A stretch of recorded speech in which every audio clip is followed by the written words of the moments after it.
Assalamualaikum. Assalamualaikum warahmatullahi wabarakatuh. Perkenalkan, saya Senda Yunita Sari. Saya mahasiswa S1 Kesehatan Masyarakat program RPL. Hari ini saya akan mempresentasikan tugas promosi kesehatan yang berjudul penerapan permainan puzzle tentang karies gigi sebagai media promosi kesehatan gigi dan mulut pada siswa sekolah dasar. Oke.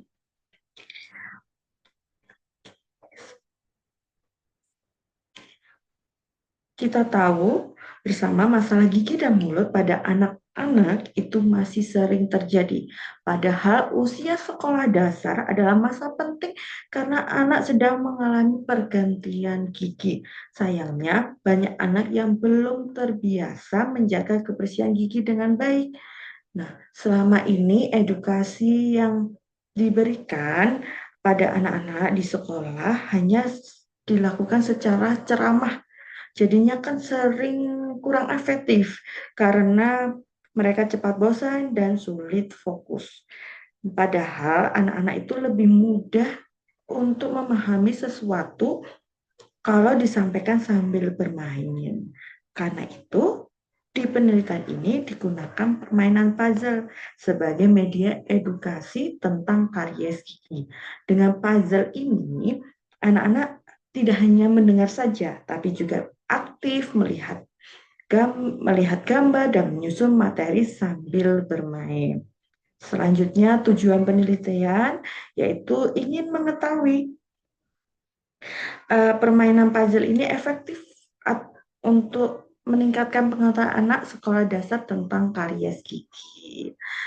Oke, dari beberapa pendekatan dari analisis data di sini didapatkan menggunakan analisis SPSS versi 16 menggunakan uji Wilkinson, rank test dan untuk mengetahui perbedaan skop pretest dan post-test. Dan hasilnya permain puzzle cukup efektif meningkatkan pengetahuan siswa.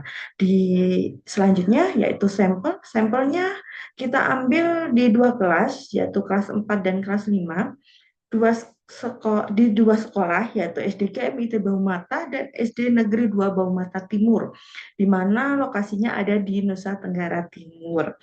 Selanjutnya, di setiap sekolah kita ambil 40 siswa dan sampel terdiri dari laki-laki dan perempuan. Selanjutnya, dari hasil instrumen yang kita kumpulkan, pretest untuk mengukur tingkat pengetahuan sebelum bermain puzzle. Selanjutnya, post-test untuk mengevaluasi peningkatan pengetahuan setelah bermain puzzle.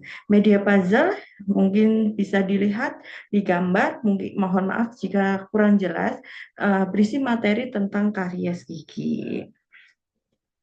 Data dan hasil penelitian dengan jumlah pasien, dengan jumlah dua sekolah, yaitu di SD GMIT Baumata itu 40 siswa, SD Negeri 2 Baumata 40 siswa, jadi totalnya 80 siswa.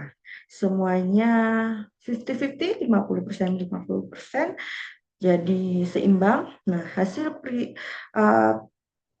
pretest dan post-testnya mengukur pengetahuan sebelum dan sesudah bermain puzzle, yaitu dijelaskan di gambar bahwa cukup ada perbedaan signifikan pengetahuan sebelum dan sesudah bermain puzzle di dua sekolah ini.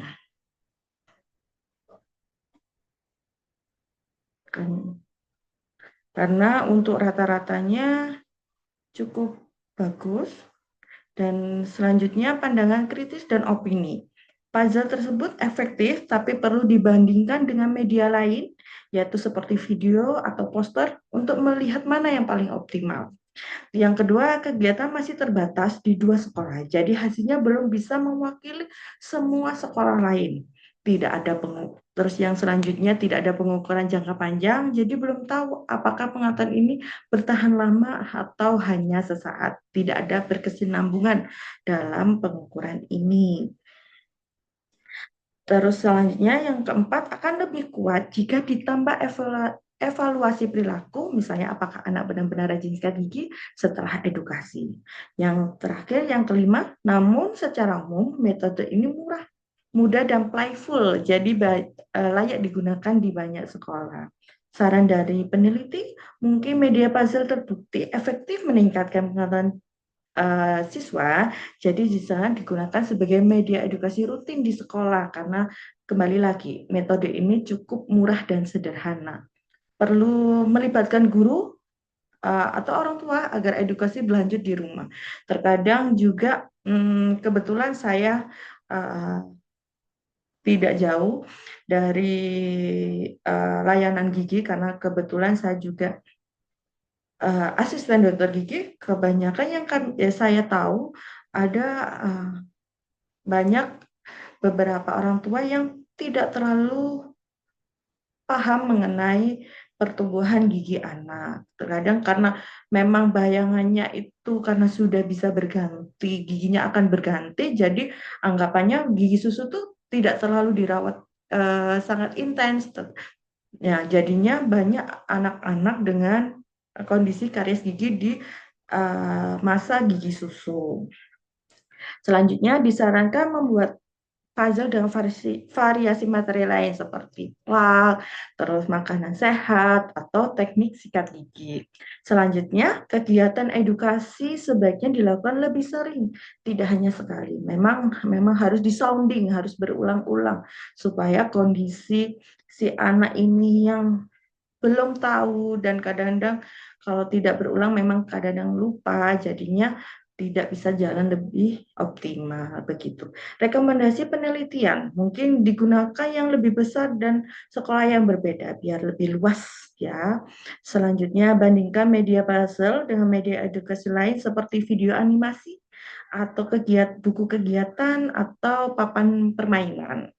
Selanjutnya, nilai efek jangka panjang, apakah pengetahuan tetap meningkat setelah beberapa minggu atau bulan? Dan selanjutnya, tambahkan pengukuran perilaku, bukan hanya pengetahuan, misalnya kebiasaan menyikat gigi. Ya, tidak hanya informasi-informasi, tapi sebuah kebiasaan untuk merawat gigi gitu. Libatkan tidak hanya dua kelas yang tadi kan kelas 4 dan 5, tetapi bisa dilihat dari beberapa kelas agar terlihat adanya perbedaan di usia kayak gitu untuk melihat perbedaan hasil. Mungkin inspirasi judul yang bisa diperbarui mungkin salah satunya adalah pemanfaatan lagu edukasi menggosok gigi untuk meningkatkan pengetahuan anak SD. Yang kedua, pengaruh media busi book terhadap pemahaman karies gigi pada anak sekolah dasar. Dan yang terakhir, penerapan board game edukasi gigi sebagai media promosi kesehatan di sekolah dasar. Sekian presentasi dari saya. Mohon maaf jika ada kekurangan, kesalahan.